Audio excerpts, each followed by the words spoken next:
What's up, everybody? Welcome back to JDS Outdoors, Jepo Build 2.0, episode number 18. So today, I'm going to go over the little bit that's been done and kind of make a little bit of a different video. I went shopping today to one of my least favorite stores, and I found a pretty good deal, but I'll get on that here in a second. So what's been done, minus the crappy welds, is I got the fair lead finished, and now the winch is ready to be installed. I installed the bracket down there, or the little bar, and all that's for is in case somebody holds the control for the winch too long and puts a lot of pressure on the bow. It's not going to pull the bow in too much. It's supported by this bar right here. It's also attached to the gunnels, and there's another little support bar down there that goes to the center keel on the front. So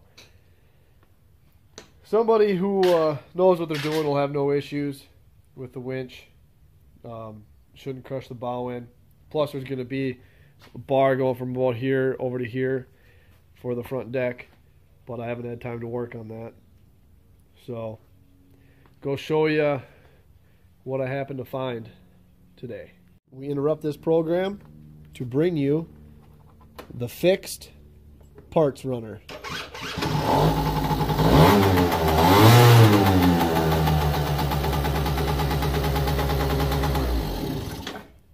Back in action. So many of you know that have been following my channel. I picked up this Minn Kota powerdrive V2 for really cheap off Facebook, and it is literally brand new. The guy bought a boat, didn't like the trolling motor, and went and upgraded. But sure, some of you may have heard that one of the big box store chains is going out of business, and I decided to stop there because my wife wanted to stop, and it's called Gouger Mountain. Anyways, I went in there just to see. I had some friends tell me that I can add ipilot to this thing, which I didn't really want to do because it's expensive. It's like $500 to add the ipilot. So being that they're going out of business, I decided to go back to the Minn Kota section and take a look. And lo and behold, I found a ipilot box sitting back there. And I don't know if you see that price tag or not, but that's not $500. And on top of that, it was on sale for additional 15% off. So after all the discounts and everything, it was $257. So I figured, why not? Pick up the ipilot for $250. Picked up the trolling motor for $300. I have an ipilot trolling motor for $550. Can't really be upset about that. But today's video, I'm going to go over how to install ipilot on this and see if it works. So far, what I know you need to do is on this head up here, there's 4 screws. There's 2 there and 2 back there. And you also need to remove the 4 screws, 2 on this side and 2 on the other side, and pull up that center deal. Now I've already went ahead and removed the 4 screws up top so we can get a look at this head here. It's empty, and there's just 2 wires up top, so that makes it pretty simple. This ipilot comes with a new head and a couple wires. So supposed to put that new head on and run the wires down where the old wires, or these this wire right here, down into that control box. So I'll finish getting the rest of that removed and show you what that looks like. So we're going to start off by removing this cap at the base of the wires here, because they give you a replacement cap to put in there so your wires can go through. Next thing we're going to do is going to fish the wires for the new head down that hole. Got the new head set on there. Wires are fished through, and sorry about the lighting, but the new bracket or grommet is in place. Now just going to screw it on and then zip tie these wires together and fish it down through here. Inside the kit here they supply you with some cheap zip ties, new screws in case you already had the co-pilot attached to your unit. You need shorter screws in replacement of the longer screws that you would have for your co-pilot. A cute fancy little lanyard here so you don't lose your remote, and some heat shrink. And it also comes with a remote, obviously. But we'll get to what the heat shrink is for after I get the zip ties applied. So I got the zip ties on. I kind of coiled that wire around the coiled wire. That way it can still have some movement and not be tight. Because obviously this wire is supposed to move.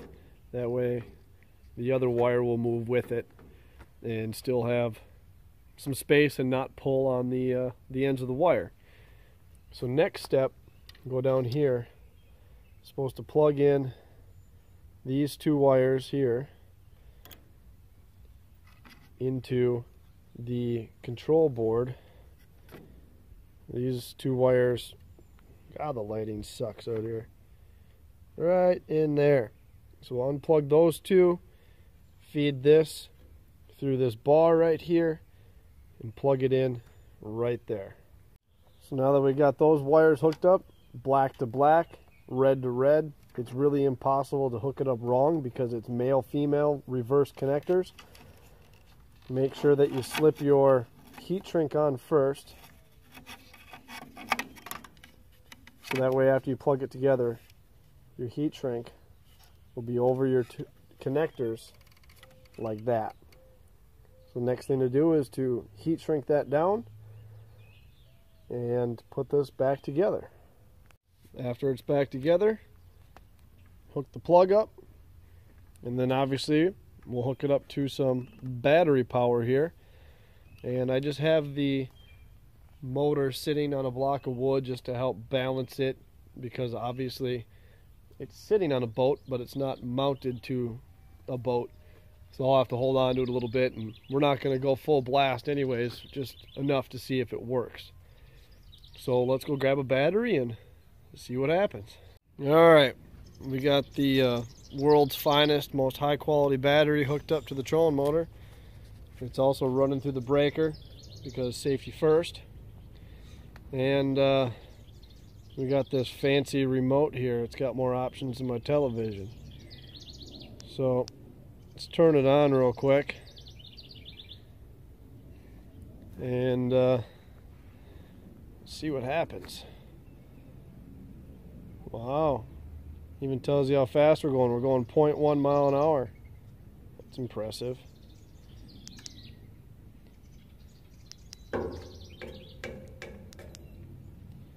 Clearly we're hitting the pontoon. Let's turn it a little bit.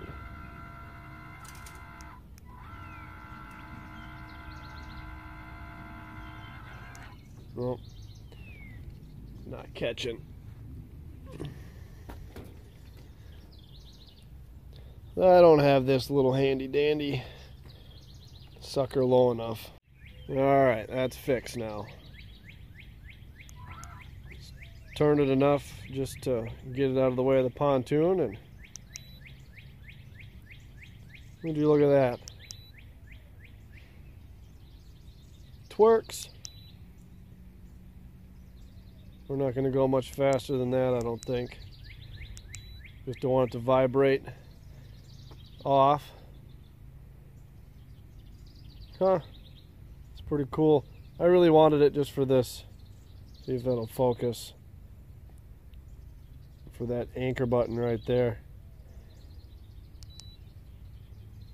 Huh, look at that. You hit the anchor button and it holds us in place. That's funny. Alright. Anyways, so we got the left, right there. And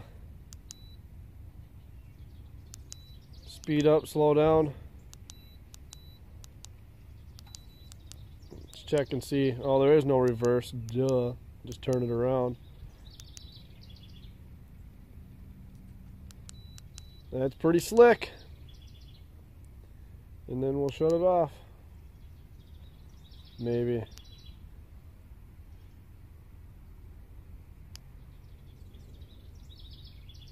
Huh, I don't know how to shut it off, I guess.